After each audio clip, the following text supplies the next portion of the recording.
KFR Talk. You're listening to Focal Point with Brian Fisher. Focal Point with Brian Fisher. Hi, and welcome back to this free-for-all Friday edition of Focal Point. AFR Talk, 888-589-8840, 888-589-8840. Just before we go to the phones, remember President Obama said, look, we're going to find out who did this thing in Benghazi. We're going to track them to the ends of the earth. We're going to apprehend them. Justice is going to be done. We're going to bring them to the bar of justice. I give you this story from Fox News today, 2 weeks after the Obama administration announced charges against suspects in the Benghazi attack. And remember, the chief suspect, CNN, tracked this guy down in Benghazi, had a 2-hour interview with the guy. I mean, CNN can find him. And apparently our own FBI and our own CIA can't. They have no clue where the guy is. Well, if CNN can find him, I mean, what does that tell you? 2 weeks after the Obama administration announced charges against suspects in the Benghazi attack, a large portion of the U.S. team that hunted the suspects and trained Libyans to help capture or kill them is leaving Libya permanently. And they're not bringing anybody back. Nobody's in custody. Nobody's been apprehended. Special operators in the region tell Fox News that while Benghazi targets have been identified for months, so they know who these people are. They've known who these people are for months. Officials in Washington could never pull the trigger. In fact, one source insists that much of the information on Benghazi suspects had been passed along to the White House after being vetted by the Department of Defense and the State Department. So they screened it, they looked at it, they evaluated, they passed it on, they verified it. And at least one recommendation for direct action on a Benghazi suspect was given to President Obama as recently as August 7. Nothing happened. Nothing's been done. They're pulling everybody out of there, bringing them all home. I mean, that's just absolutely unconscionable. 4 dead Americans. President Obama knows who they are and will not lift a finger to do anything about it. Well, let's go to the phones, 888-589-8840. Let's start with George, Jefferson County, Missouri. George, welcome to Focal Point. Or let's see, let's go to George. George, Jefferson County, Missouri, welcome. What's on your mind? Hey, thank you for what you're doing, Kevin. I just want to bring up 2 points. Now, or Brian, whatever. Brian, I'm sorry. Yeah, Brian. no problem. I was going to start off my thing with that, Kevin, I heard one on there where a 88-year-old man got attacked by 2 black kids. And all I wanted to say was, really? My dad's 88 years old fighting for his life. What did you have to do? Are you going to feel like real big boys? Yeah, and you're right. And the other thing that I wanted to bring up, and I'll listen when I get off the phone.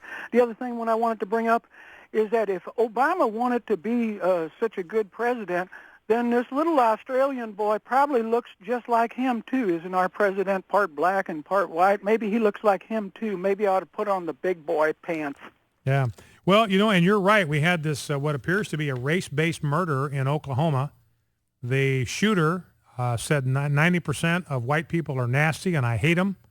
He bragged about knocking out 5, we call them woods. I guess that's a term for white people. There's this knockout game that thugs will play where they'll find an innocent person and just beat him up and try to knock him out. And he bragged about the fact that he'd knocked out 5 woods or 5 white guys in revenge for Trayvon Martin. So it makes pretty good sense. Had a lot of racist lyrics from rap songs posted on his Twitter feed. So it makes sense that there is a race-based motivation. And then what our last caller was just talking about, there's an 89-year-old veteran. He survived Okinawa, and he was beaten to death with flashlights by 2 black teenagers outside of an Elks Lodge in Spokane, Washington. So that, once again, appears to be a race-based lynching. They've made an arrest. Here's a story from KXLY.com in Spokane. A World War II veteran, Delbert Belton, survived being wounded in action during the Battle of Okinawa, only to be beaten and left for dead by 2 teens at the Eagles Lodge in Spokane on Wednesday evening. Now, the media trying to cover up any possible racial dimensions of this, you don't find out till the second to last paragraph in the story. Spokane police are looking for 2 male suspects in the attack. They said the suspects are African Americans between 16 and 19 years old, and apparently they have apprehended one of them today. Let's go back to the phones. Let's go to Joyce in Lakeland, Florida. Joyce, welcome to Focal Point. What's on your mind? Oh, I'd like to say happy birthday to the man who's celebrating, and also tell him, please don't make it a crime to get older. I'm already in my 90s. Wow. And I am enjoying my life. Well, that's fantastic. Well, Joyce, you give us, I'm actually older than Rob, so you give us something to shoot for. You don't sound a day over 35, so let's all hope. And, the scriptures, Joyce, talked about Moses dying old and full of days. And that's the way I think all of us would like to go. Well, that's great to hear, because a lot of people, Joyce, they get to your age and they seem to lose the zest for life, the pleasure in living. They're just sitting around waiting to die. But you're not. You're over 90, still enjoying life. So tell us why are you enjoying life? Because Jesus is my Savior. That's the best explanation yet. All right, Joyce, listen, I really appreciate it. And Rob appreciates it as well. He's making his way. In fact, we're getting him a new walker for his birthday, so we can get back and forth to his workstation. So we'll include your name on the little congratulations card. All right, Joyce, appreciate that. Thank you. Let's go to Sherry in Cordova, Illinois. Sherry, welcome to Focal Point with Brian Fisher. What's on your mind? Hi, thank you. I also have a greeting for Rob. About 20 years ago, I went to a program, and it was put on by a pediatric nurse. Her name was Cookie Bannon, and she had a song she sang, and the lyrics from that have stayed on my heart. And I'm not gifted with a lovely musical singing voice, and I don't like spending money on greeting cards. So on people's birthdays, I remind them that it's easy to see the miracle of creation in a newborn baby.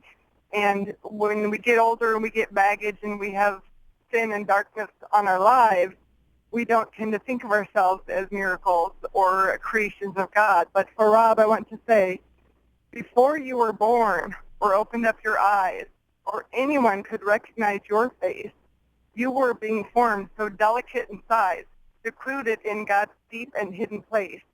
You are a masterpiece. That's great stuff, Sherry. That's great stuff. Well, listen, thank you for passing that along. I know that just touches my heart, and I'm sure it touches Rob's heart as well. And I tease Rob. We tease him. We tease each other a lot. But I tell you, I got enormous affection for Rob. He's been a part of this team, the Focal Point team, since day one, right, Rob? I mean, weren't you part of the original team here? Yeah. Yeah. So Rob's been part of this Focal Point team from day one, and so I just tremendously valuable to me, great friend, and have great respect for him as a minister of the gospel. We've talked about this before a few times, but Rob started a biker church here in our hometown. So he's basically functioning as a pastor or as an elder of that church. He's also a head of the statewide chapter for Bikers for Christ and doing a great job advancing the kingdom. All right, appreciate that, Joyce. That was great. Let's go to John in Lottie, Florida. John, welcome to Focal Point with Brian Fisher. Number, by the way, is 888-589-8840, 888-589-8840. John, welcome. What's on your mind? Hi. Happy anniversary. It's rare when you see a couple stay together anymore. Yeah, Deb and I celebrated 37 years yesterday, and we're just going to keep right on ticking. We're going to see that 37 and raise it 37. Years ago, marriage laws was the same as natural law of mating, but nowadays we use the law, the marriage, to get married as many times as we want, and it just seems like that's a worship of sex, the oldest worship in the world. Yeah, other than Christianity. Yeah. Well, and I think you're right about how our mores have really changed and our laws have changed with regard to marriage. The worst thing, I will tell you, the worst thing that has ever happened to the institution of marriage in the United States is not the homosexual agenda. It's not same-sex marriage. The worst thing that has ever happened to the institution of marriage and to the American family is no-fault divorce. Ronald Reagan was the first one to sign a no-fault law into existence in California in 1969. It wasn't long before every state in the union except for New York followed suit, and New York did a couple of years ago. Now all 50 states have no-fault divorce. And Ronald Reagan said that was the single biggest mistake I ever made as a political leader, was to sign no-fault divorce into law, because California had such an impact on, as California goes, so went the nation. So states just began to follow suit. I mean, my home state of Idaho followed suit not long after that. And, you realize marriage is in the nature of a social contract. I mean, when I do wedding ceremonies, one of the things I say to the guest at the beginning of the ceremony is, look, these two people are going to make the most important, the most solemn, the most profound commitments to each other that one human being can make to another. And they are making this solemn commitment in the presence of God, the sight of God, and in your presence as witnesses. So you're here not just to be friends and not just to support them and not just to observe, but to be witnesses to these solemn and sacred oaths that they are about to make. And it's in the nature of a contract, if you want to use a legal terminology, and it is a contract because you got to go to court to bust it up.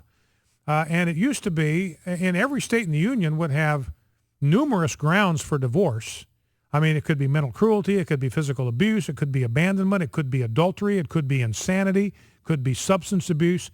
I mean, every state had grounds for divorce, that if your partner fails the marriage covenant in one of these key central ways, then we will allow you to initiate divorce. This will be grounds for divorce. But you've got to have a reason. You've got to have a reason. This is a miniature civilization. We have children that are at stake here, children who are at risk here. So you want to break this thing up, you've got to have a good reason. You've got to have a legitimate reason. You've got to have a valid reason. You've got to have one of these lists of 6 or 7 or 8 reasons in order to do that. All that's gone now.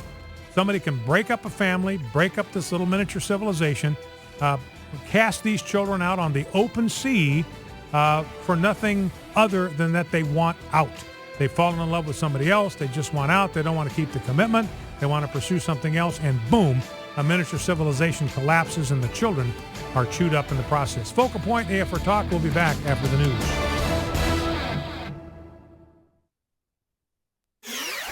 American Family Radio. AFR Talk.